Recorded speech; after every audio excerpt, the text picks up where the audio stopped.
Muy buen día, jóvenes. Hoy lunes 12 de octubre vamos a iniciar con el tema número 4 que se llama las fuentes de la historia. Este tema, a diferencia de los otros tres que vimos, este tema ya es un poco más técnico, ya no es tan conceptual. Sí, es simplemente conocer en lo que los investigadores, los historiadores que trabajan en el área de la teoría de la historia, cómo es que obtienen información para hacer sus interpretaciones, para describir cómo sucedió un hecho histórico o un proceso histórico.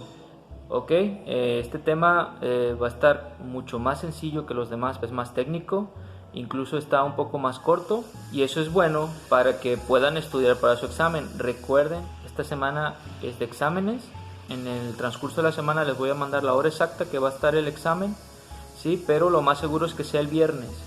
Y al mismo tiempo el viernes antes de las 8 pues tienen que entregar también las actividades relacionadas con este tema. Les repito, está muy corto, muy sencillo, muy técnico, no va a ser una carga muy fuerte de trabajo. Entonces, iniciamos con el tema de las fuentes de la historia. Dice su diapositiva, ¿qué son las fuentes de la historia? Son las pruebas o vestigios, es decir, documentos, testimonios u objetos que sin haber sufrido ninguna reelaboración sirven para transmitir un conocimiento total o parcial de algún hecho histórico. ¿Qué significa esto? Precisamente habíamos dicho que la disciplina de la historia y de las ciencias sociales se divide en tres áreas de especialidad que pueden ser también como tres áreas de trabajo. Y una de estas es la teoría de la historia. Y dijimos que en la teoría de la historia, ¿sí? Historiología o teoría como ciencia, es donde los historiadores elaboran, construyen la historia, no la hacen. Los que hacen la historia, recuerden quiénes son, los seres humanos, los actores de la historia que ya vimos en el tema anterior, ¿sí? Las masas, los héroes o las élites, ¿ok? Esos son los que hacen la historia, pero los investigadores dentro de la teoría de la historia pues se encargan de estructurarla, ¿sí? De darle un acomodo, de escribirla en un libro tal y como según las informaciones que encuentren sucedió, ¿sí? Es decir, que los historiadores dan una interpretación, ¿sí? Recordemos que también para eso existe la otra parte de la historia que se llama la historiografía, ¿sí? Que observa las interpretaciones de las obras históricas que escribieron los autores. ¿Por qué este autor dice que este hecho surgió de esta manera? ¿Sí? Y por qué otro autor dice que surgió de esta manera pero tiene otras características diferentes, ¿sí? Porque todo es interpretación. La historia no es una ciencia exacta. Entonces, vuelvo a repetir lo que les he venido explicando en los temas anteriores. ¿Cuál es el objeto de estudio de la teoría de la historia? El hecho histórico, ¿sí?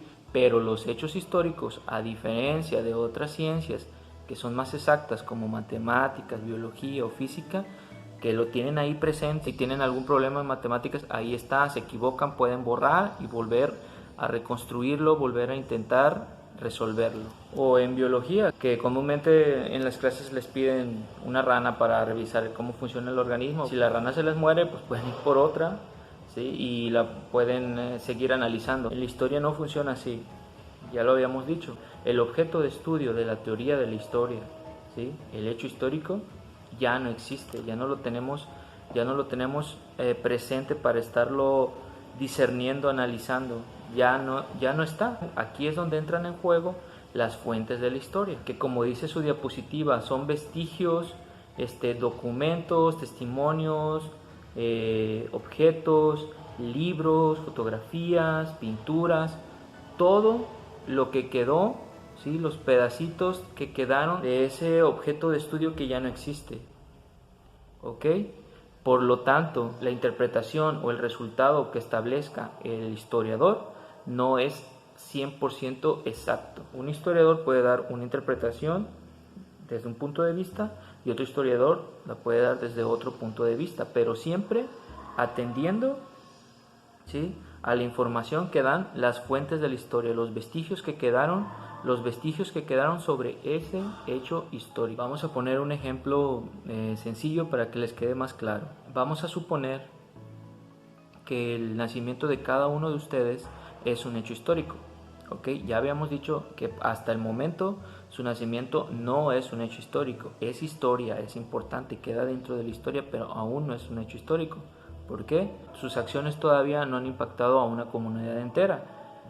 A lo mejor si llegan a ser algo importante en las ciencias, en la política, en la religión, en cualquiera de nuestras subestructuras sociales, entonces su nacimiento ya se va a convertir en un hecho histórico, como por ejemplo el del presidente actual y los expresidentes que hemos tenido.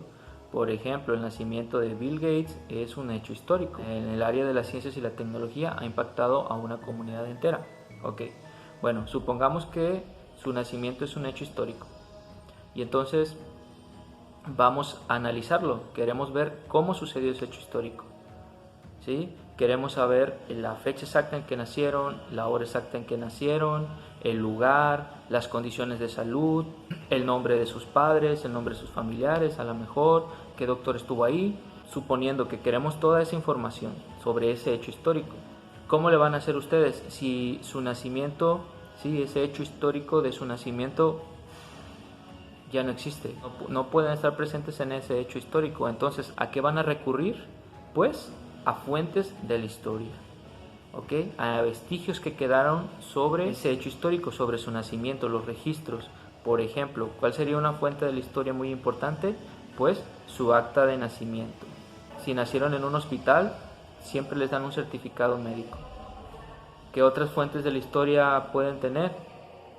Los registros, a lo mejor, de ese año en el hospital que estuvieron, ¿ok?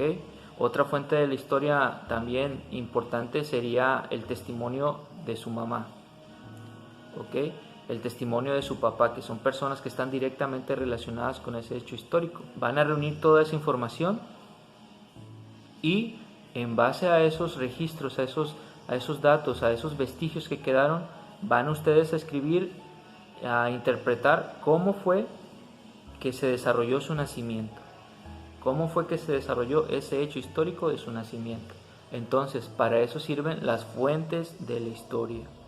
¿Ok? Es de donde los historiadores sacan la información necesaria para reconstruir los hechos históricos, porque ese objeto de estudio ya no existe, no lo podemos tocar, no lo podemos ver.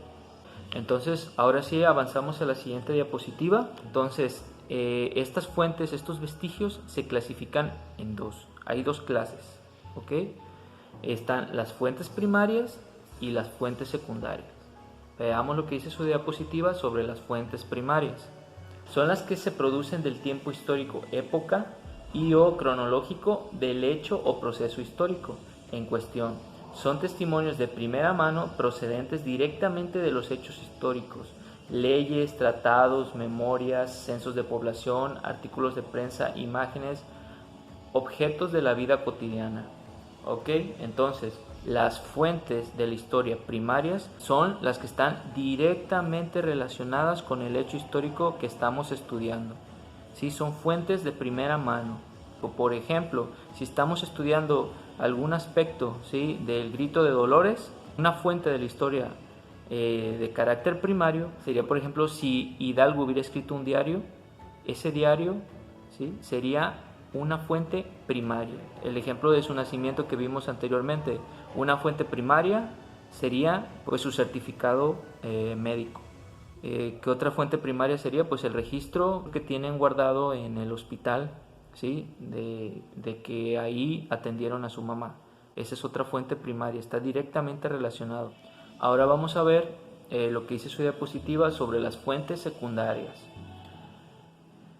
Ok, son las que han sido elaboradas con posterioridad, o sea, fuera del tiempo histórico al hecho que se está estudiando, y son obra de los historiadores. Fundamentalmente son los libros de texto, los manuales, los estudios científicos y artículos de revistas especializadas.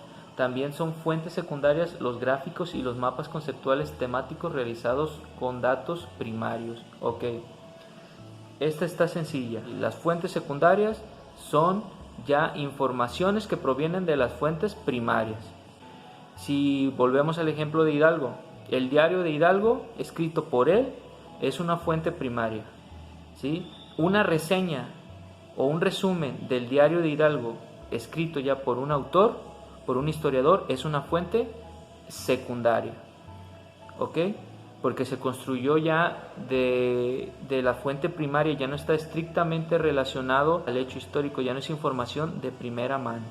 En su nacimiento, por ejemplo, una fuente primaria es, por ejemplo, los testimonios que da el doctor o la doctora que estuvo con su mamá al momento de su nacimiento. Ese es un testimonio de primera mano. ¿Cuál sería una fuente secundaria? Que, por ejemplo, el doctor haya platicado con su papá, que él no estuvo presente, entonces su papá le platica a un tío de ustedes, al momento de que están analizando su hecho histórico, el tío le hacen una entrevista, su entrevista ya es una fuente secundaria porque ya no estuvo directamente relacionada con el hecho histórico, sino que él está dando explicaciones en base al testimonio que le dio el doctor, por ejemplo. Las fuentes secundarias ya no están directamente relacionadas con el hecho histórico, sino que provienen ya de fuentes primarias. Pero eso no quiere decir que no sean válidas, también son válidas.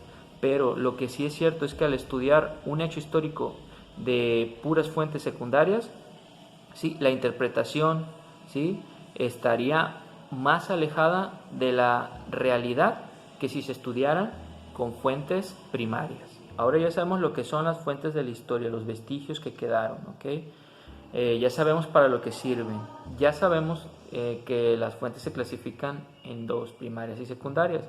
Ahora lo que vamos a revisar son los tipos de fuentes que existen, tanto primarias como secundarias, ¿ok? En la primera diapositiva observamos que el primer tipo, ¿sí?, de fuentes de la historia que existen son las fuentes escritas, ¿ok? Dice, son las fuentes más habituales. Las primarias son los documentos escritos en el momento del hecho histórico, como leyes, testamentos, textos oficiales, las memorias crónicas, censos y registros parroquiales, cartas, diarios privados, prensa y ensayos de la época, y textos literarios o históricos del momento. Y las fuentes secundarias escritas son las que fueron escritas fuera del tiempo histórico del hecho a base del estudio de las fuentes primarias, como por ejemplo los libros de historia y otros trabajos o análisis de los historiadores.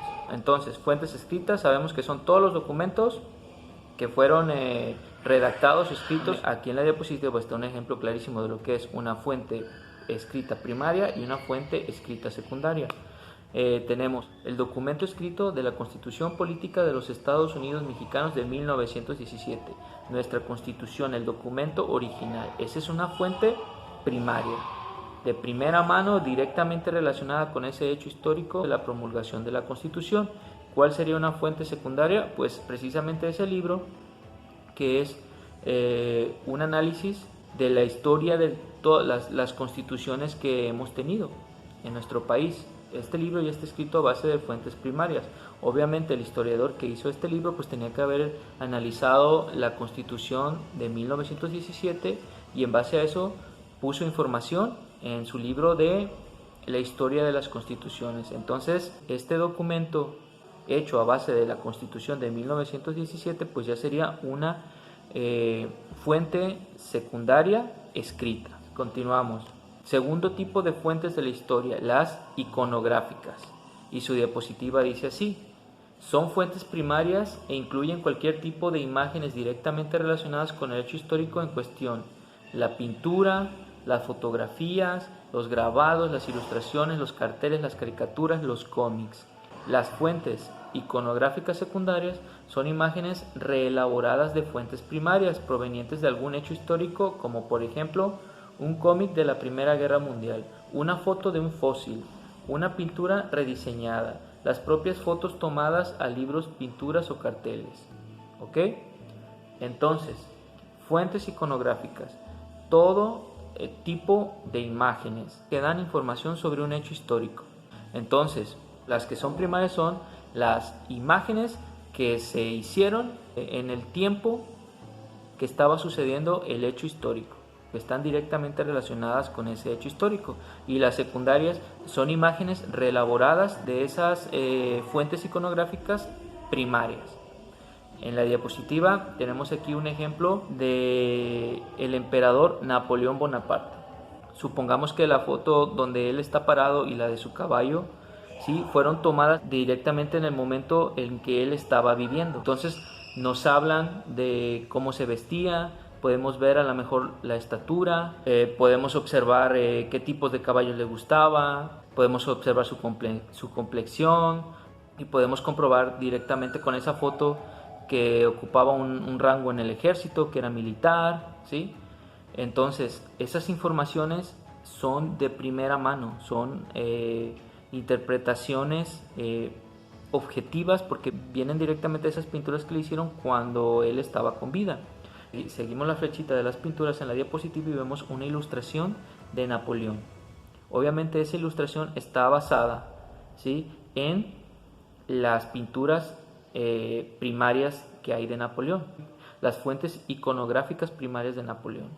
Entonces ahí ya hay un pintor, ¿sí?, que hizo ya un cartel, ¿sí?, de Napoleón, ¿sí?, que también nos da indicaciones de que era un militar, de cómo se vestía, de la estatura que tenía, pero ya no es una fuente primaria porque está elaborada en base a las pinturas en las que hicieron cuando él estaba con vida.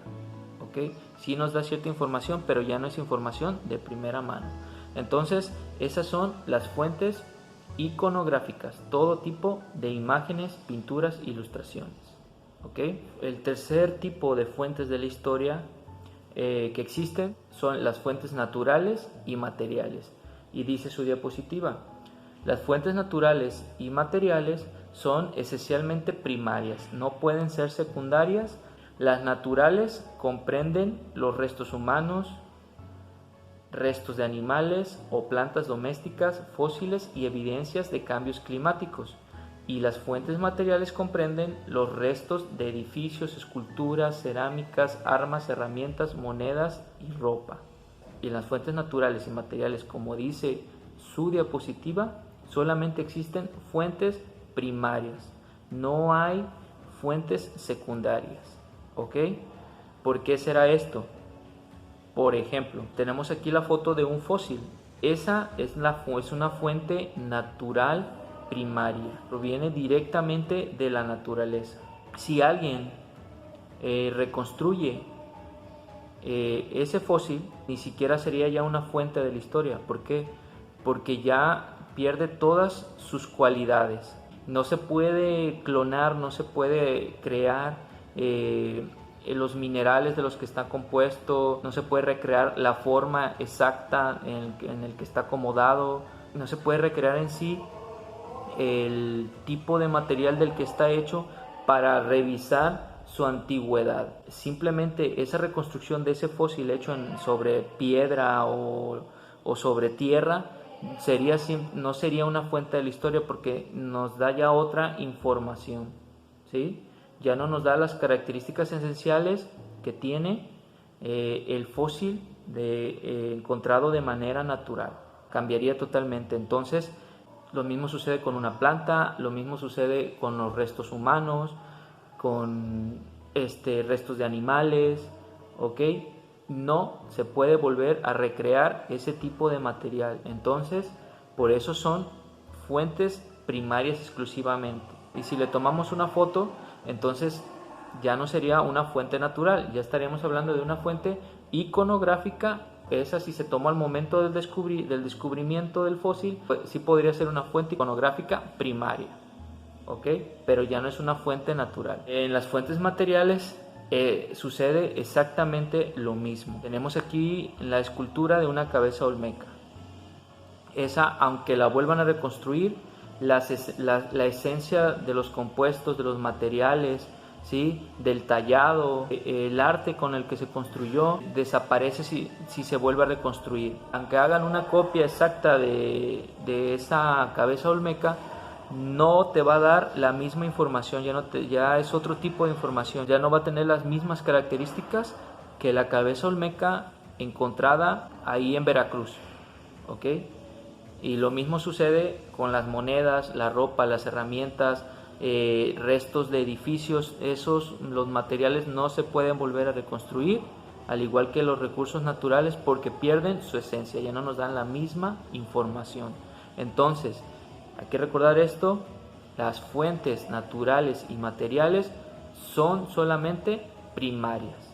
Ahí ya no existen fuentes secundarias, ¿ok? Continuamos. La última división que existe es la de fuentes orales y audiovisuales, ¿ok?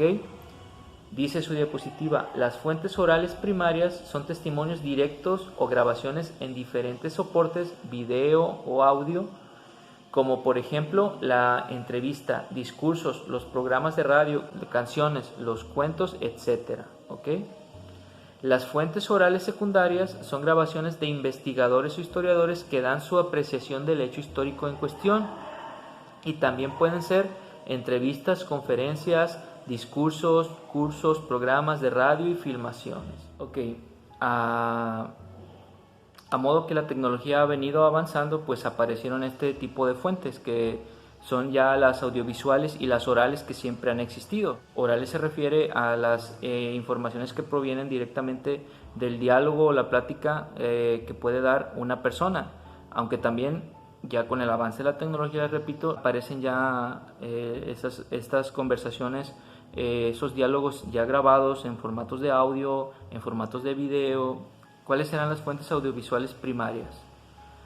Pues precisamente todos esos videos, grabaciones que se hicieron al momento de que está sucediendo el hecho histórico, ¿ok? Y pues las secundarias, pues ya son videos de interpretaciones de historiadores que se hicieron en base a las fuentes primarias de algún hecho histórico. Por ejemplo, en el ataque a las Torres Gemelas en 2001, ¿ok? Existen videos del momento en el que el avión se estrella sobre una de las torres. Ese video, ¿sí?, que grabó una persona que estaba cerca de ese hecho histórico, pues es una fuente audiovisual, ¿sí?, de primera mano, es una fuente primaria, ¿ok? Pero si ustedes ya empiezan a investigar y se meten a plataformas como YouTube, donde aparece ya explicaciones o opiniones de historiadores sobre ese video, ¿sí?, entonces esas ya serían unas fuentes audiovisuales secundarias. Lo mismo sucede con las grabaciones de audio y con los testimonios orales. Un testimonio oral primario, pues obviamente es de una persona que estuvo directamente relacionada con el hecho histórico. Les ponía el ejemplo de su nacimiento del doctor. Él va a dar una fuente oral primaria sobre su nacimiento, ¿sí? Si se la platicó a su papá, entonces su papá, que si no estuvo presente en su nacimiento, entonces ya sería él, ya su papá sería una fuente secundaria, ¿ok?, sobre específicamente ese hecho de su nacimiento. Pues esos serían los 4 tipos de fuentes que existen para que los historiadores puedan sacar información para interpretar algún hecho histórico. Con las actividades que van a descargar, que les van a quedar de tarea, van a reforzar más estos conocimientos, y entonces damos por terminado el tema de hoy. Y les recuerdo que en esta misma semana, el viernes, vamos a tener el examen para que se pongan a estudiar. ¿Qué va a venir? Los 4 temas que vimos. Va a venir para qué sirve la historia, va a venir el carácter polisémico de la historia, cada división de la disciplina de la historia con su objeto de estudio, van a venir las categorías teórico-metodológicas, lo que es el espacio histórico, lo que es el espacio geográfico, lo que es el tiempo histórico, lo que es el tiempo cronológico, lo que es la duración, la estructura, coyuntura, la permanencia. También van a venir quiénes son los actores de la historia y las 2 visiones que existen sobre cuál de los 2 actores es más importante, ¿ok? La visión burguesa y la visión idealista. Va a venir también sobre este tema las clasificaciones, qué son las fuentes de la historia, clasificaciones y tipos, ¿ok? Está muy sencillo. Entonces, por favor, pónganse a estudiar. El examen va a ser el viernes, lo más probable. Si cambia, yo les aviso. Y obviamente también les voy a avisar antes la hora que va a estar disponible el examen, si va a ser para todos los grupos o una hora específico para cada grupo. Yo se los voy a hacer saber por medio de la plataforma de Classroom para que estén atentos. Entonces, jóvenes, les agradezco. Pónganse a hacer su tarea y que tengan muy buen día. Muchas gracias.